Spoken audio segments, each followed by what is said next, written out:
here we are, back on the live stream. Nick Stram, say hello to the audience. Hello, visiting from Salt Lake. Excited to be here. Excited to be here. So Nick, if you have ever engaged with us, an Active Life Professional on Instagram, that's the handsome face you're talking to, right? Yeah. It's a real person, no bot, like a real purebred American texting you in the DM. Yes, sir. No bots. That's no right. Bots. So remember, for this show, make sure that you're subscribing to the channel. Make sure that you are asking questions and commenting in the chat. We are more than open to engage with you right here on the live stream. Today, we're going to be talking about a few different things and bringing one of my favorite guests onto the show, somebody who I enjoy interacting with on a regular basis, and we don't get to do it enough. So I had the opportunity to ask her to come on today. Michaela North is going to be joining us to talk about transitioning from being an every day of her life being dedicated to being an elite competitive CrossFit athlete to now transitioning to being a mom full-time while she also runs a successful nutrition and coaching company. So Michaela's going to come on and talk about that transition. You might know her from regionals in the Southwest. Is that the regional you guys were? Utah? I don't know. Before I was there. Yeah. She'll tell us. I'll ask Michaela. And being on the team with Brute Strength, who won the CrossFit Games the year that Wasatch beat Rich Froning and Mayhem. We're also going to talk today about how to intentionally create content that you can use on your social media to engage with your audience, to get them to stand up and raise their hand and say, I'm interested in working with you. So Nick, who runs our DM and runs our Instagram account, is going to take you through how we do it on our own account. Ready to rock? Yeah, let's do it. All right. So one of the topics that we want to start with is just the idea of transitioning from being the person who you were to the person who you need to become in order to be successful in any kind of business. And with Nick helping a lot of the coaches who we work with out, and me helping a lot of the gym owners that we work with out, I'd like to share a story with you about one example that would speak to kind of what we're describing here. And maybe you can jump in and talk about how you've done this yourself or had coaches you've been helping do this or stories of people in our program, whatever floats your boat. Mitch Iverson, if you're watching this, I'm talking about you right now. So Mitch is a great gym owner. Him and his wife, Catherine, own Principia Fitness in Principia, Idaho, just outside of Boise. And when Mitch and Catherine signed up for ProPath, Mitch had a beard that came down to right about here. It was one of those beards that, looks great for TV, but if you're eating, your food often probably gets stuck in it. Mitch, you don't have to tell me if that's true or not. I'm going to go ahead and assume that it is.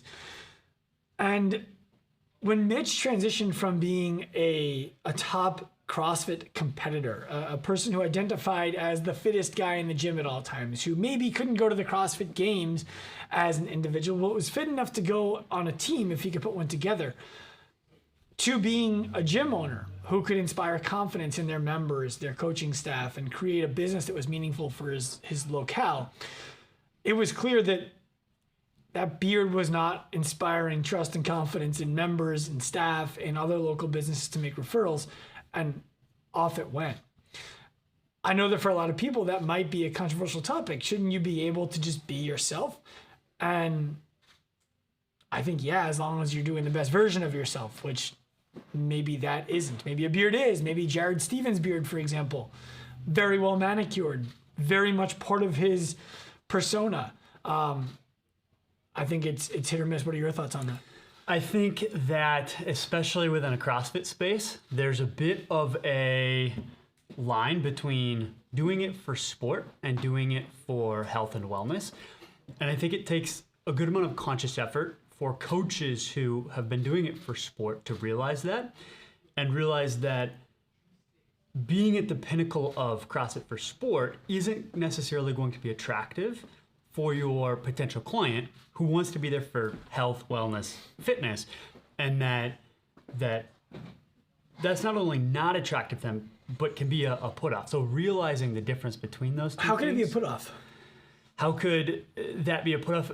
Lack of understanding, right? So what I'm picturing is back when I owned my local gym that was here, we had a team that went to the CrossFit Games 2 years in a row. And while we were doing it, we were like, this is amazing. Everyone's going to find out that we do the best job locally of creating athletes, and everyone's going to want to join.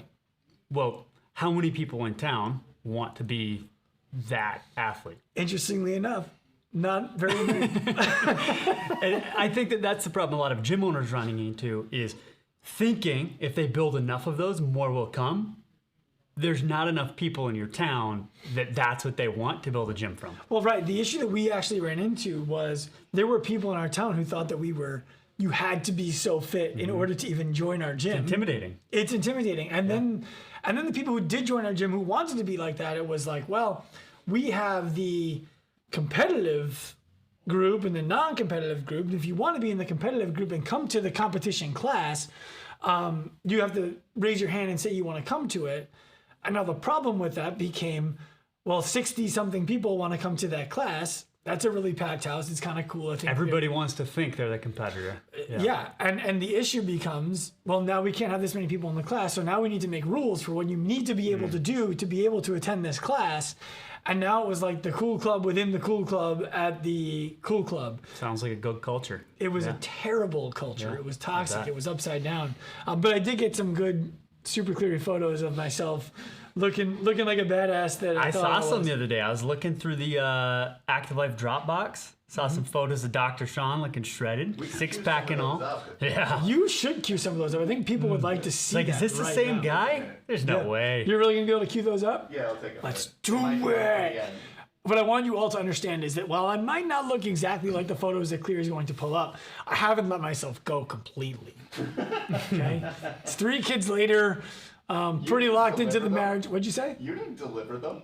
Deliver what? The kids. I didn't deliver the kids. No, I didn't. But I did. I did deliver them to the first place that they were delivered to prior to being delivered out into the world. Yeah. That's one way to put it. You can't see off camera. Cleary shudders at the thought of anything sexual. But what about like looks? The time, like what about being a professional when you're approaching sport is different than being a professional when you're approaching business? Because there are some attributes of them that are similar. Yeah.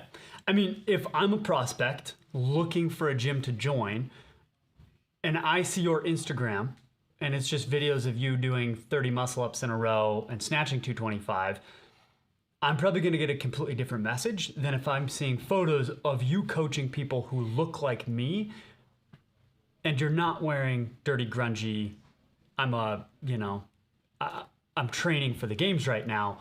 I am in professional attire, being a professional coach. Completely different message. So here's a question for you, because you're a good athlete. You wrestled in high school. I'm all right. You participate in Brazilian Jiu-Jitsu now. You like to compete in it. You snowboard, whatever other things you do. Lots of different things. You're an active human. I'm average at a lot of things. So my question to you is, if you were looking to join, you're looking at 2 different gyms, you're watching their Instagram, you're watching their website, and on one of them, it's like, wow, this gym produces monsters. And the other one is like, wow, this gym doesn't seem to care about producing monsters. Which one's more interesting to you? At first, honestly, before Now, today. Because the version of you second. today The can more second, for afford to sure. go than the version of second, you. for me, joining the gym would be which one is going to empower me to do the stuff that I want to be able to do, and looking like I'm really good at doing fitness is not that thing. Awesome. So what you're describing is because you go to the gym because you want to be able to do other things, it wouldn't be attractive to you to be really great at going to the gym. It's important that going to the gym gets you to be able to do the other things. For sure. It's valuable to know. Yeah. Okay. Do you have the photos of me looking awesome queued up yet, Mr. Media? They're really hard to find, I'm sure. They're not that hard to find. There are There's so copious many of amounts them. of them. Yeah. Let's see what we got. Like, let's see what we got. We definitely have some. I gotta do some cropping and stuff. It'll take Some cropping. There's some cropping that needs. Why do you have to do cropping? Because There's no. Can you understand a single reason why? I don't know. so this is I don't the get it. vertical picture. It's coming. It'll be one. So what we're gonna need to do is a whole nother show on why you would need to crop for media for the gym. And are you ready to pull it on the screen? All right, we're gonna go full screen on this one. So we're going full screen. Hopefully the live stream doesn't crash as Cleary brings up photos of me looking fit. Okay, ready? Yeah, Here it comes, baby. I'm nervous about what he found. I knew you'd find it. I knew it'd be The something. only one with a shirt on too. Come on. Yeah, and We that wanna was, see by the the way, six-pack, but baby. leave that up for a second because You're staying up. that's the first gym we ever had, and I want everyone to watch this and notice, or looking at this to notice, our straps were into a 9.5 foot, a 10 foot ceiling, and with the ceiling being 10 feet, if you did a muscle up on it. I would not feel confident swinging on those. Well, so That looks bad. they're not anchored into the sheetrock. They're Right. anchored into the wood. Thank you. Great. Got it. That swagger. Yeah, they're anchored into the wood, like the joists, about 2 feet above the sheetrock. But you can't, like, you have to duck your head to do your Yeah. muscle up. Is that really what you pulled up? That was the work that you did? So I think. Oh, here's like you're looking sweaty. This one isn't that good. and the reason why I'm pointing that out is because so many gym owners now are like, they think they need this perfect space. They need Yep. this perfect layout, the perfect equipment. You don't. Like, that was a sheetrock wall that we put a million holes into. We cut holes into the ceiling to let the straps hang out of it. Like, you could barely, there wasn't room. Oh, there he is. Great. Finding photos of me suffering. And that would actually look like overly Look at skinny those with those pipes, shoulder blades baby. popping out. Yeah. Yeah, the pipes look pretty good. All right. I know the next photo is going to pop out. It's likely, if you just scroll to the next one, it's going to be, and I can't see it. Him hitting a clean. No, I it's- wish it was the snatch. no. I haven't found it yet. Yeah, you haven't. I thought the next one would be me failing a 95-pound snatch balance and throwing the weight forward and falling back. No, Embarrassing. it's you failing a ring. Oh, push-up. baby. All Look right. at those bicep All right. veins. All right. I can find it. Just keep talking for a second. That was. This is on like the round of. This is like a 10-round workout. It was 10 thrusters, 10 ring push-ups, 95 pounds. COE. What? Co is the name of the workout. See, I remember. That's a fucking memory. That's- This is that's good. 2011 or 2012. He got like third on the leaderboard that day, so it's, you know. No, gotta it keep was. that. I definitely got fourth because there's at least 4 guys in the room.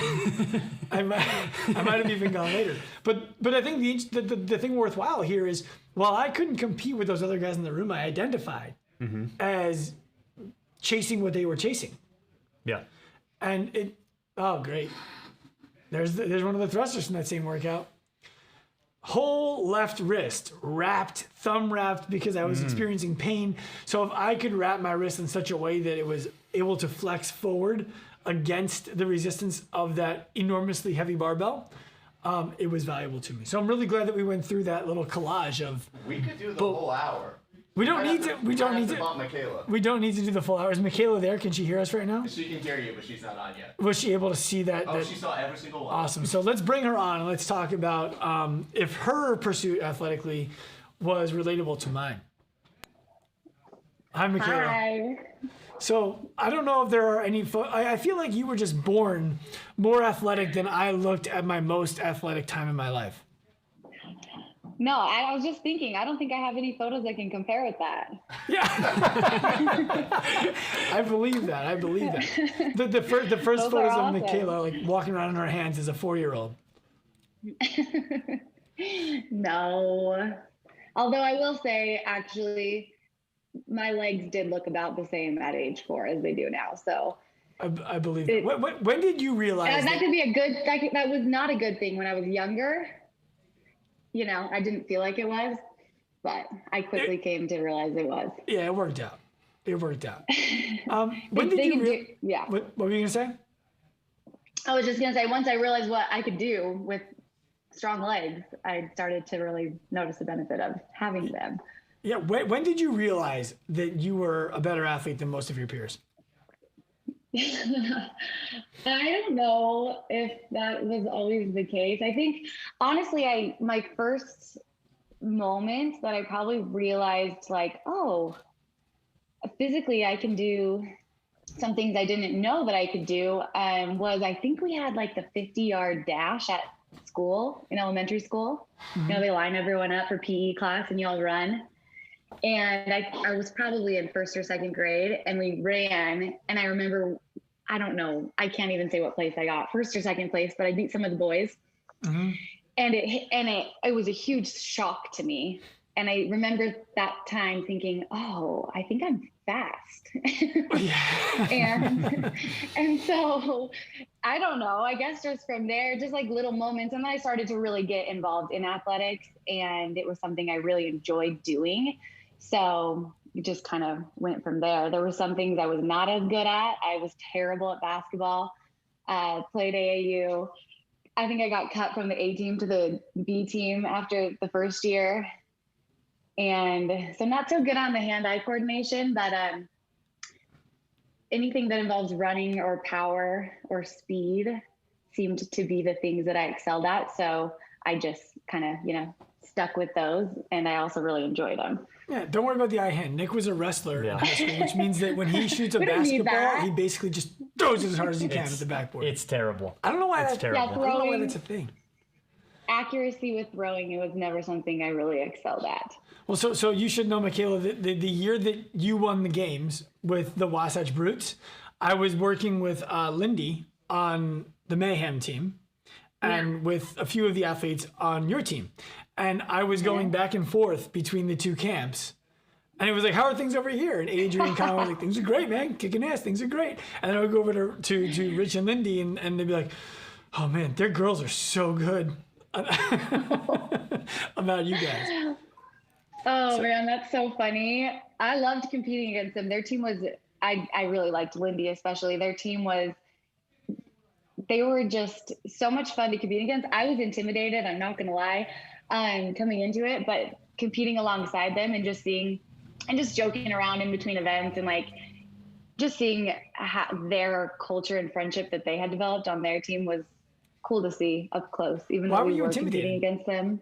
Why, I mean, What like was that? I said, why were you intimidated? You were the only female in the last 2 years who had been close to qualifying for the games, besides Mandy, who was also on your team, Yeah, and on both Tiff. teams. What's that?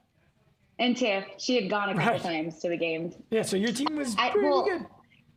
I don't know. I hadn't even been to the CrossFit Games before that. And just knowing their team had won, every year and had such a reputation, I knew that we had a really great chemistry on our team. And I knew that we all had our own skill sets and like really balanced each other out well, but we had never gone up against them. Mm-hmm. So it was, I was as confident as I could be, but knowing everyone else thought we were going to lose. And then just knowing how great they were, it was a Right. little bit intimidating. I don't think it didn't affect me really like on the competition floor, but it was just a different experience. You were Yeah. really close to going to the games the year before that. Like a tiebreaker. Yeah, we don't need it. I qualified and then they reneged after the Yeah. fact. So that's a story for another day. Yeah, it's a maybe. story for another day. But so you compete in the CrossFit Games. At the time, you had 3 kids, right? Yes, yeah. Right. And then how long after the games did you have number 4? So I missed my period the week before the games and didn't really think about it because we were busy, Yeah. Because we were So the busy next- like plotting to win the games. Yeah. So the week I got home, I did take a test. The week after I got home, I took a pregnancy test and was like, oh, pregnant. Okay. So I really shifted gears fast into, I'm going to have a baby from, we just won the CrossFit Games. Yeah. So I remember, So like, what was that? I was just going to say, so yeah, I guess like 8 months later I had her. Yeah. Yeah. So pregnant on the team that won the CrossFit Games, and while you were there, you were pregnant. I remember the low key party afterwards at the house, and I don't remember. Yeah. No drinking. Yeah, no drinking, not for you at least. Yeah. Not for me. So that was the end of your competitive fitness career right there. It was win the games, go out on a high note. Yeah, I think I probably would have because I competed individually before that and I loved it. And I had that rough experience at regionals of qualifying and then getting knocked back to the not qualifying. And so I definitely really wanted to go to the games. So when we went and won, it was like everything I could have hoped for from that experience. But I think I probably would have decided to go back as an individual, after Scotty and coming back, if they hadn't changed the format. It was like the two combined, changing the format, getting pregnant made me just kind of lose interest, I guess, in that sense. And then also, I feel like since we ended on such an amazing note, I didn't really feel like I needed to do anything beyond that. And it's been so gratifying to take that passion and bring it into my business too, and just be able to focus on helping empower other women with whatever, they want to do with their health and fitness goals. So that's been like equally as exciting for me, if not more. And so it makes it hard to want to give, scale that down to go back to competing, because it's a big commitment. Well, let's talk about that. Yeah. What was it like for you to identity shift, if you will, from competitive athlete to entrepreneur? Yeah, I mean, a lot of things are the same. You give everything, all of your thoughts, all of your actions goes into competing when you want to win. And I think the same thing goes for being an entrepreneur. I read the book, The 4-Hour Workweek, when I was like 18, so I've always wanted to have like time freedom for me, be able to be wherever I want to be with work. And it's funny, the entrepreneurial life, like, yeah, you can have some flexibility there, but you're always thinking about it. I'm always thinking about my clients. I'm always, wondering what I can do to better serve them. And then I've brought on a team now too. So I'm thinking about them and I don't know if I knew supporting you them. brought on a team. What was that? I don't know if I knew that you brought a team on. Yeah, I have 2 amazing assistant coaches right now, and bringing on a couple more towards the end of the month, probably, that I'm very excited to have join my team too. So supporting them. What do you do at Hungry Fitness? We do nutrition coaching. So one-on-one nutrition coaching. We also offer customized workout programs for clients, and just kind of everything across the board. I would say our biggest focus is education. We do weekly group coaching calls where we go over different topics and really focus on educating our clients so that, when they're done working with us, they feel really empowered and feel like they have the tools and education to move forward on their own. How do you stand out? Like, I feel like nutrition.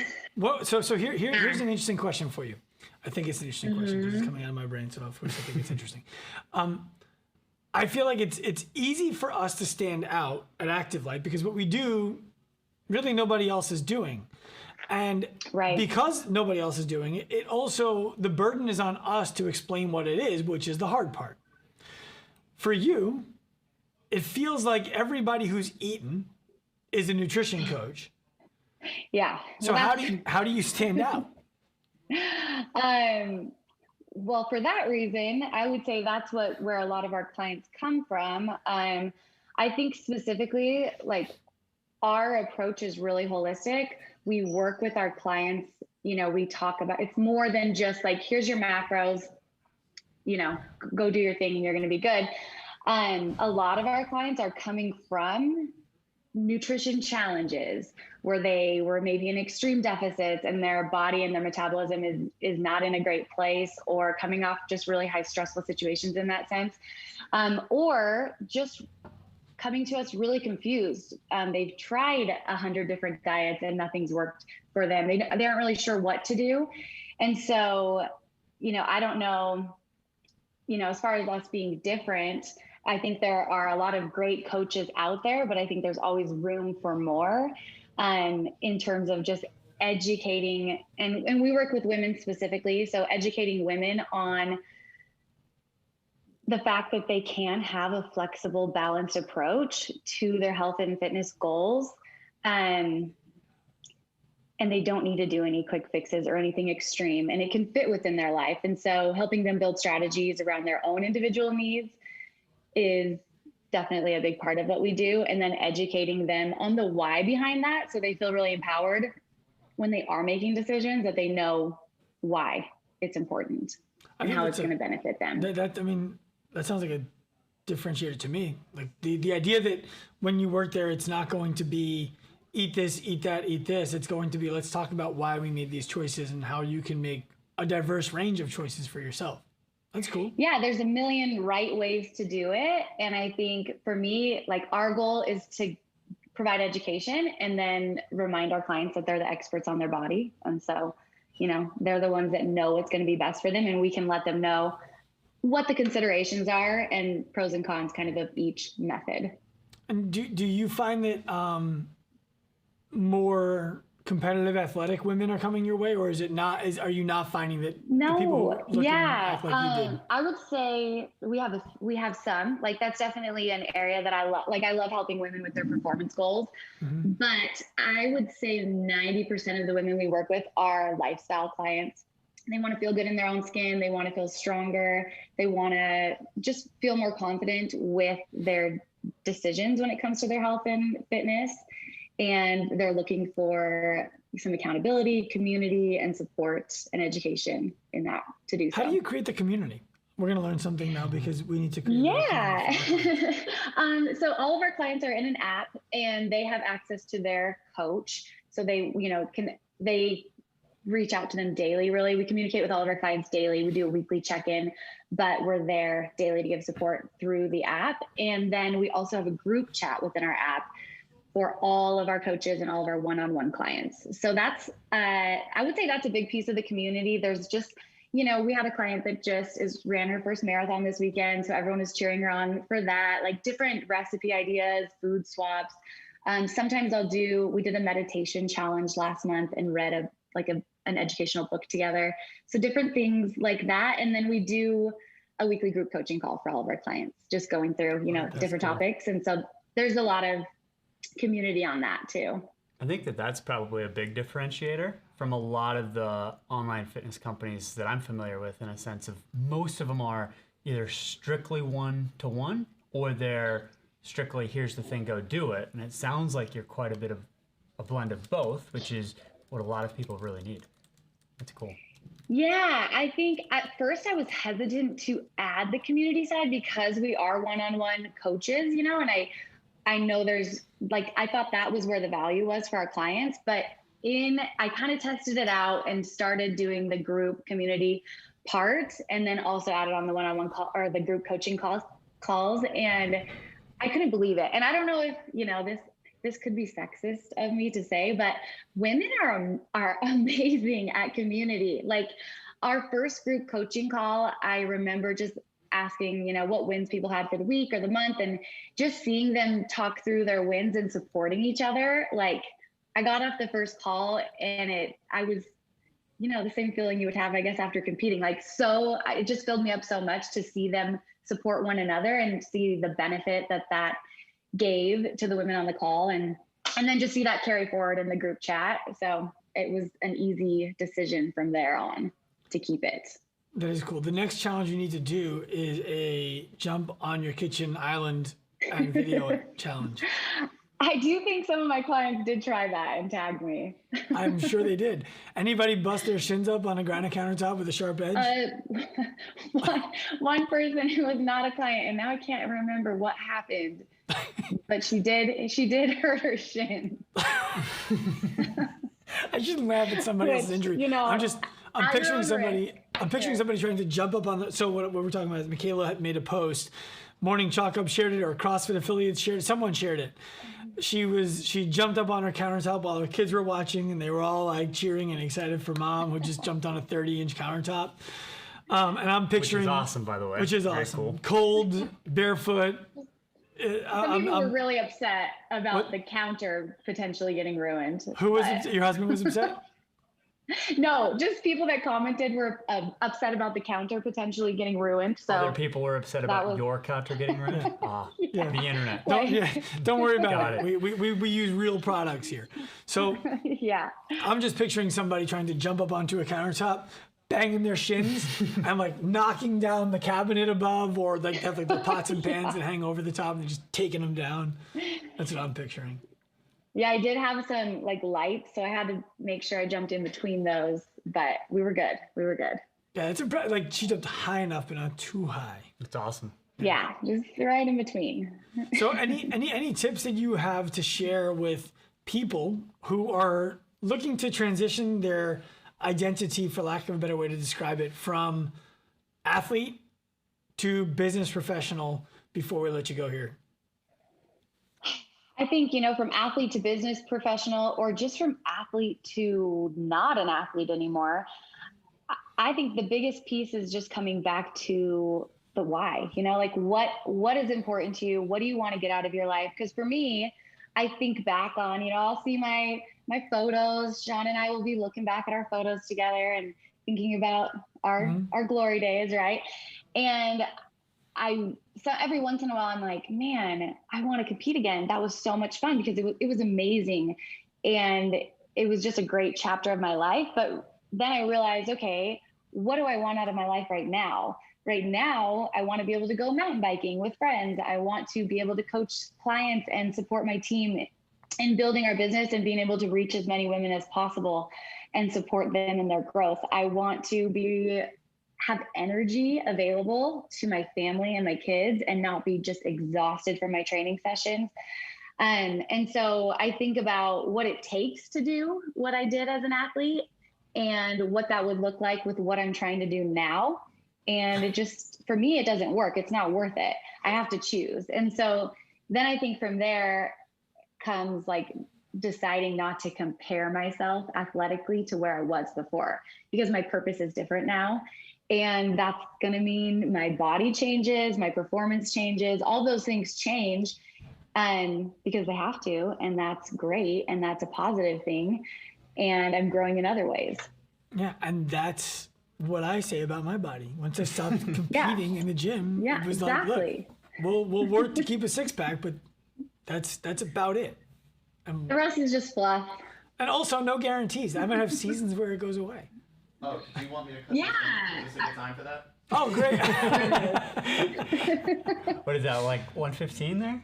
That is 135. Oh, man. Those You are. think he made it? No You way. don't. But first of all, we don't know if that's. Look at that face, too. So first of all, I still have those shoes. Yeah. That was a snatch balance. We were learning something new that day. And You I were was like, done. Yeah.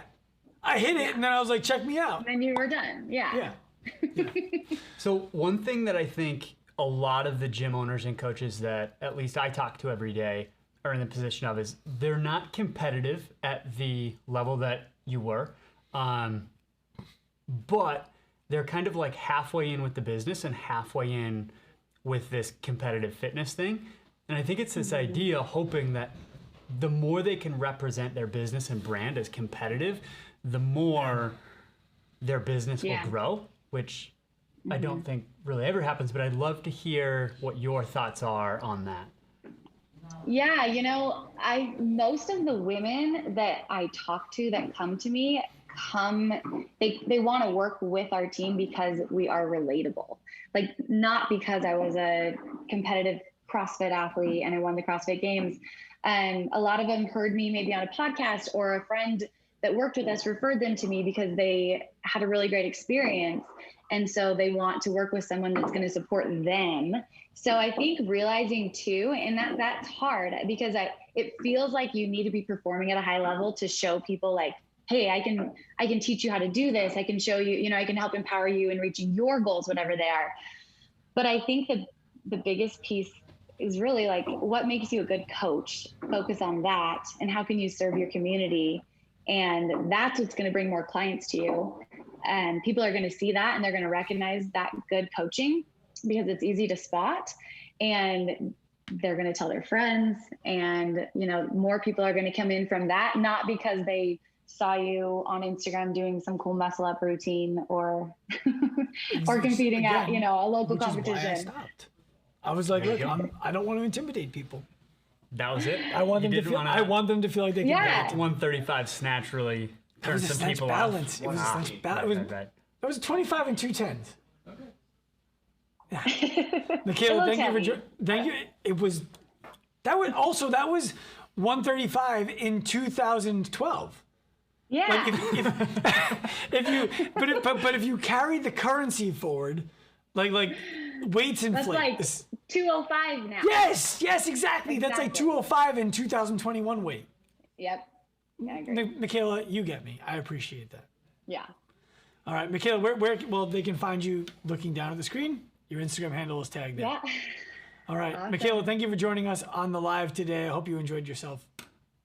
Thank you. I did. Thanks so much for having me, guys. You're welcome. All right, we're gonna head into the gym, and Nick is gonna start. That was your cue to go into the gym. Going to the gym. You go sit down. So So Nick is getting himself set up in the gym. What we're going to do now is walk you through how we would build content with the expressed interest of creating an Instagram story that engages with people just like you who end up coming to work with us one-on-one or in our group programs. I'll see you in the gym.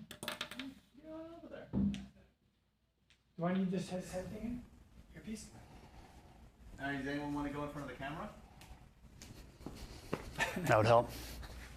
Earpiece is in or off? Out. You can talk if you want. We rolling? Yeah. Okay. It doesn't stop. That is a live stream. I forget. Wonderful. All right. So one of the things that we know, both coaches and gym. We'll take that from the top. All right. Ready? Here you go. All right. Here's our intro. I'm still figuring out this live stream thing. So am I. One of the things that we know both coaches and gym owners struggle with is they use their social media, their Instagram, their Facebooks, to try to get new people in the door by putting out great content. They put all this time and effort into it, and then they become frustrated because they don't see the influx of new prospects that they thought that they might. And there's a couple of simple things that we can do and make changes that will turn that faucet on so that all of that time that we're putting into content creation isn't going to waste. And we're going to break down some really simple changes that you can make today, immediately, to start to see that happen.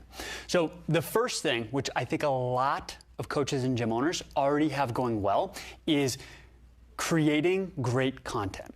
But we want to make sure that we create content that's relevant to the problem they want to help solve. So at Active Life, where we're helping people get out of pain without going to the doctor or missing the gym, we want to help people be able to do the things that they want to do without pain. So if Dr. Sean here is working out and he has been having some shoulder pain going overhead, he's got some presses, he's not acting, this is what it really looks like with this girl's bar. I am acting. It's a 35-pound bar. Bring this weight out. Yeah. Okay, so what some valuable content around this could be is, okay, if you struggle with this like Dr. Sean, go ahead, set that bar down. Let's try, whoops, here's the dumbbell, giving him a dumbbell, have you do 10 presses. Wow, that's much better. Much better, right? Way better. So that is the type of content we're gonna build. That's the type of content we're going to build because it's talking about the problem we want to help solve, okay?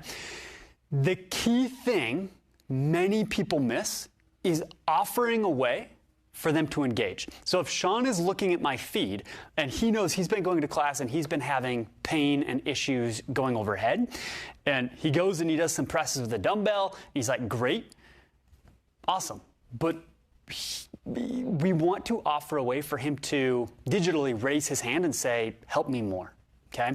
So the things we're going to do are things like asking him to comment, creating polls, creating quizzes. These are both in the feed, in the story on Instagram, in a way where he filters himself out and says, I'd like more information. So if we take this example with the barbell to the story, where we could then put a poll that says, did you have pain pressing overhead with the barbell? Yes, no, yes. And then the next one, did you have pain with the dumbbell? And it's no. You can then reach out to everybody that said no and start a conversation about that. Or you could even do another one that asks them, would you like to talk about why and if we can help? Okay. The next thing that a lot of coaches and gym owners run into is they've created valuable content about their problem. They've created an opportunity for them to engage, and they've got 7 people who voted in a poll saying, I'd love more information, but they struggle with, how do I actually reach out to somebody online without it seeming weird? So we have a 3-step part that you can go through every time to make sure that your conversation can be natural and organic without seeming forced to the people who want more information. So to open a conversation, go to their DM, and part 1 would be introduction, and really short. Just, hey, Nick here from Active Life, or hey, Nick here from Apex Fitness, the place I was at. Second thing, reason for the message. Because even though they just voted in a poll, they might not connect the dots on why you're reaching out to them. So give them the reason. Hey, saw you had just voted in this poll. Simple as that. Third thing, simple question. And this question shouldn't be, do you want to work with me? Should be something that's really low barrier and easy to answer. So something like, how long have you been dealing with this shoulder pain? Right? So those are the 3 steps that you can use every time you send a new message to somebody that has engaged with you from the content you've put out about a problem you want to help solve. Introduce yourself, reason for the message, and finish with a subtle question to open that conversation and build a dialogue. Is there anything you'd like to add, Sean? Yeah, there's a few things I would add that are small and subtle. And the first one is that oftentimes people believe that their followers don't want a DM. When you ask them a question like Nick was describing that says, would you like us to reach out and talk to you about how we might be able to help you with this further? And they click yes, they are telling you they do want you to DM them. And putting out a message like that, if nobody votes yes, that's okay. Nobody wants you to reach out to them about that. Also, I'd recommend yes or yes. So they don't want to vote and they just slide on by. But what you don't want to have is somebody who clicks on yes and sees that 93% said no and 7% said yes. And you're like, am I the only idiot who clicked on this thing? So I would avoid that. The other thing is when you're doing this kind of content, the reason why we showed you the barbell to the dumbbell, he's telling you to get closer so people can hear me talking to your mic. The reason why we went from barbell to dumbbell is because you want to be able to show somebody the situation that they are finding themselves in that is frustrating for them. In this example, the reason why we do this kind of stuff at Active Life and the reason why ProPath gyms do this in their gym, the reason why coaches we educate in the ALP program do the same thing is they're not looking for people who are new to fitness. They're looking for people who are looking to transition their fitness experience. They're frustrated with plateaus. They're frustrated that they're still in pain. They're not making progress. These are people who are going to come and find what we do very effective, very quickly, because there is a lot of really easy stuff that we can change that will change their life. And so know who your audience is when you're reaching out to them. Let's take it back to the desk if you got nothing else. Do you have something else? Nothing else? No? All right, to the desk. Your earpiece is over there. You don't need it. He doesn't need it? Oh, yeah, it's not Michaela. And we're back on the desk. All right. I hope that was valuable for all of you to be able to watch how we break down creating content for Instagram and then using the content in Instagram. What we're going to do now is give you a few moments to... Can we get a recap of that process? Yeah, we'll give a recap in that process in a second, all right? Just relax. We'll do it. Go ahead, subscribe to the page, this YouTube page. Follow us on Instagram at Active Life Professional and Active Life RX. And please feel free, if you have questions, start posting your questions into the comment thread. And as we get finished with the wrap-up that Nick is going to give you here in a moment, we'll head to those questions if you have some. So Nick, why don't you take them through step 1, step 2, step 3, one more time. Yep. So step 1, make sure that the content you're putting out is content that's valuable for them, but relates to a problem you want to help solve and describes that problem better than they could. That's step 1. Let's stay there for a second. Yep. What do you mean describe the problem better than they can? Got it. So let's say you can't do the overhead press without pain. If I can go in the copy of that post and talk about other things that person might be struggling with, how it makes them feel, what frustrations they have, and if I can show that I understand where they're at more than they'd be able to describe, that creates a ton of buy-in and understanding and rapport between the two of you. Yeah, it's the idea of get out of my head. If somebody's commenting, get outside of my head, you've nailed it. 100%. So that's step 1, creating that content. Step 2 is making sure that that content offers a way for them to engage with you. It offers a way for them to raise their hand and say, I had this problem and I'd like to hear more, right? So that could be things like asking them, if you struggled with this and the dumbbell felt better, drop an emoji below, something like that. To get comments, could be something like in a story, polls, quizzes, those types of things. any way that is getting people to filter themselves out and raise their hand saying, talk to me more. The next thing is actually talking with them, and in a way that seems natural and organic, following that 3-step process of send them a message, introduce yourself, make here from active life, reason for the message, something simple like saw your last comment, saw you had voted in that poll, whatever it was. Last thing, really simple, subtle question, not coming out of the gate and asking them, do you want to be my client? But something simple like, how long has this been a problem for you? Or clarifying, sounds like this is the thing, is this a problem for you? Yeah, I think that's a really good point. Not everyone you talk to should be your client. And not every conversation you start should be with the expressed intent of finding a client. If your conversations are meant to say, can I actually help this person in the DM enough to completely solve their problem? What's going to happen is sometimes you're going to do that. And for those people, you're going to gain trust. This person actually came into the DM and helped me to completely solve my problem and didn't ask me to buy anything. I feel comfortable messaging that person again. And I feel comfortable if that person messages me again and tells me that they need to jump on a call, they really need to jump on a call. They also will feel more welcome into that conversation because it's going to be less of a commission breath kind of conversation, which means if you've ever gotten a direct message on LinkedIn, you know what I'm talking about. Hey, Nick, I noticed that you're in the fitness industry. I'm looking to connect with more like-minded professionals. Please accept my connect. Delete. Also, would you like 50 new people to come? Shut up. Get out of here with that. People see it, people feel it. If your intent is really just to engage with people, and then naturally those people who you engage with end up making it clear that they are a client for you, then it's your duty to offer them help. Anything to add? No, I think that was well said.